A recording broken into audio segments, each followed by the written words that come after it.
Herkese merhaba. Bizi yaklaşık 100 bölümdür takip ediyorsunuz ve çok seviyorsunuz. Biz de size teşekkür ederiz. Biz büyük bir aileyiz. Sağ olun. Hamidek nikiya apka baht şükriya. Etibaringiz uçun katta rahmat. شكرا جزيلا لمشاهدتنا. Vale min derilt ga tejilt yu çelaşkoni. Muchas gracias por mirarnos. Большое спасибо, что смотрите нас. Hi everyone. All people loves to and support to roughly 100 episodes. Thank you so much. We are a big family.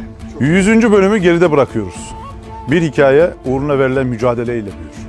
Pandeminin ilk günlerinde dünyada sete çıkabilen tek ekiptik. O günden bugüne nice zorluklara göğüs gerdik. Bütün bu zorlu süreçte bizi asla yalnız bırakmadınız. Her daim yanımda oldunuz. Sizden aldığımız destekle daha nice güzel bölümleri ekrana getirmeye devam edeceğiz. Sağ olun, var olun.